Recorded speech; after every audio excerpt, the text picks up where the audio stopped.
Orang yang disebut hidupnya kudus seringkali dinilai dari tampak luarnya semata. Misalnya, tindakan-tindakan yang dilakukannya, atau mungkin tutur katanya, atau mungkin juga tampak luar dari penampilannya. Tampaknya putih bersih, tanpa cacat celah.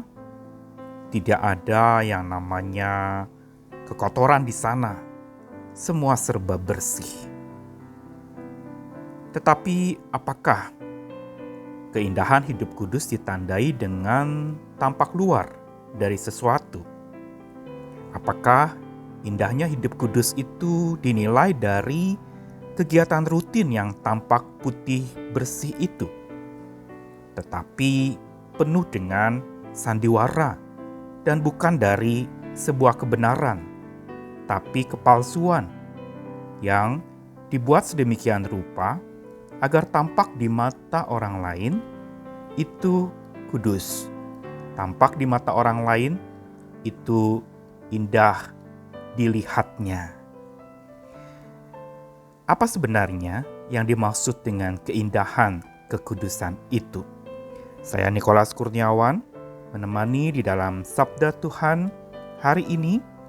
Sabdanya menyapa lagi dari Mazmur 29, Mazmur yang ditulis oleh Daud yang mau mengisahkan tentang kebesaran Allah di tengah badai. Terkhusus Mazmur ini berbicara juga tentang pengalaman-pengalaman badai yang dihadapi oleh penulisnya atau Daud sendiri. Mazmur 29 ayat yang kedua mengatakan demikian. Berilah kepada Tuhan kemuliaan namanya. Sujudlah kepada Tuhan dengan berhiaskan kekudusan.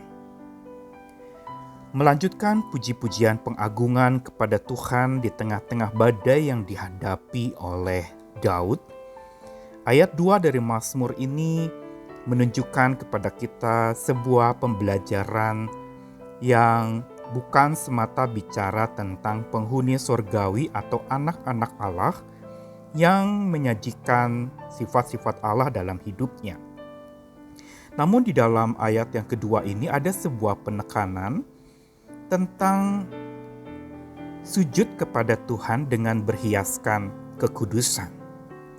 Apa yang dimaksud dengan berhiaskan kekudusan?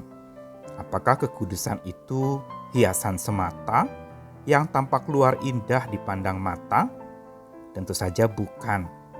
Tetapi pengertian berhiaskan kekudusan sebenarnya lebih tepat diterjemahkan menyembahlah kepada Tuhan dengan keindahan kekudusan.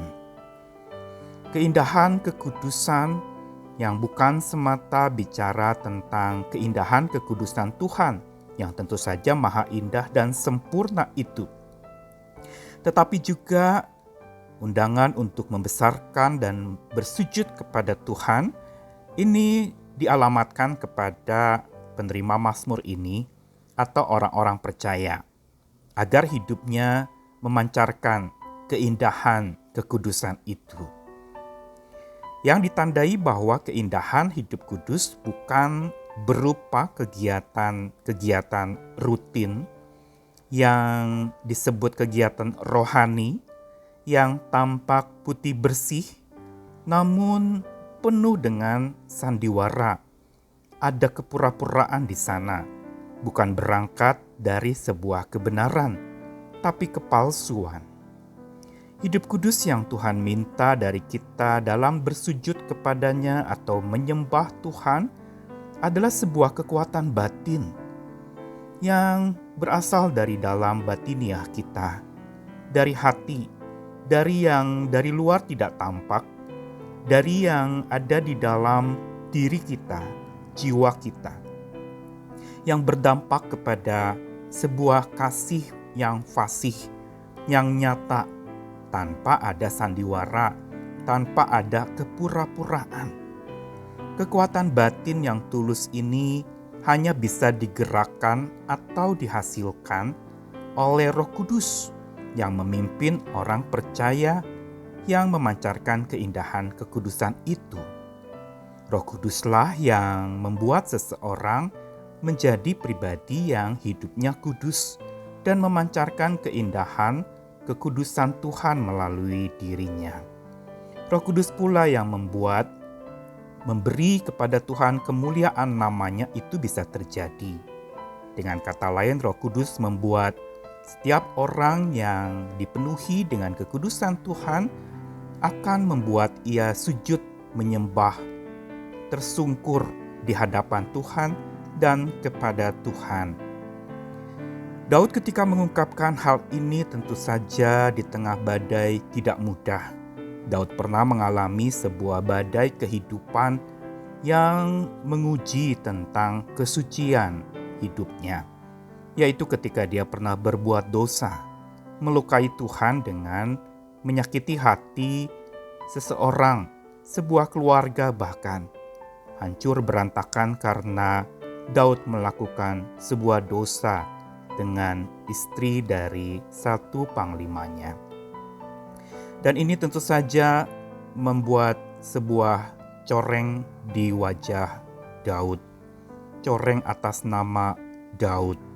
Karena dia yang disebut hatinya berkenan kepada Allah, tetapi melakukan sebuah tindakan kenajisan, bukan kekudusan. Namun ketika Nabi Nathan menyapa dan menegur dia, akhirnya Daud mengaku akan segala dosa dan ketidakkudusannya. Inilah sebenarnya pelajaran kita tentang orang yang memancarkan keindahan hidup kudus, yang sebenarnya bukan kudus tampak luar, bukan kudus dalam arti tampak putih bersih, namun penuh sandiwara. Tapi orang yang hidupnya memancarkan keindahan kekudusan Tuhan adalah orang yang berani mengaku salahnya, berani bahkan mengakui hitam hidupnya tanpa sandiwara. Dia memancarkan karena gerak Roh Kudus yang menginsyafkannya. Dan Daud mengalami hal itu. Sehingga dalam Mazmur 29, dia mengajak setiap kita dan juga dirinya sendiri untuk sujud kepada Tuhan dengan memancarkan keindahan kekudusan Tuhan lewat hidup kudus yang dipimpin oleh Roh Kudus. Hari-hari ini di tengah-tengah banyaknya badai kehidupan yang melanda kita, seringkali banyak godaan-godaan yang membuat kita menjadi tidak kudus. Mungkin penuh dengan amarah dan kecewa. Mungkin ada yang memutuskan untuk bahkan meninggalkan Tuhan atau marah kepada Tuhan dan tidak mau beribadah lagi. Tetapi Tuhan mengundang kita lagi hari ini untuk hidup memancarkan keindahan kekudusan Tuhan lewat hidup yang dipimpin oleh Roh Kudus. Hidup yang dipenuhi dengan kekuatan batin yang berdampak kasih yang fasih, yang tidak pura-pura. Dan biar Roh Kudus memimpin kita di tengah-tengah kondisi kesulitan yang sedang melanda hari ini. Justru undangan untuk semakin sujud sembah sungkur kepada Tuhan hari-hari ini menjadi undangan terbuka untuk semua orang. Dan itu baru bisa terjadi bila kita mau memberi diri dipimpin oleh Roh Kudus. Sehingga hidup rohani kita akan tampak nyata, sekalipun hidup jasmani kita sedang terancam, sedang muram, atau sedang menghadapi berbagai macam tantangan. Marilah kita memberi kepada Tuhan kemuliaan namanya, sujud kepada Tuhan dengan berhiaskan kekudusan atau memancarkan keindahan kekudusan itu. Selamat hidup kudus oleh pimpinan Roh Kudus. Amin.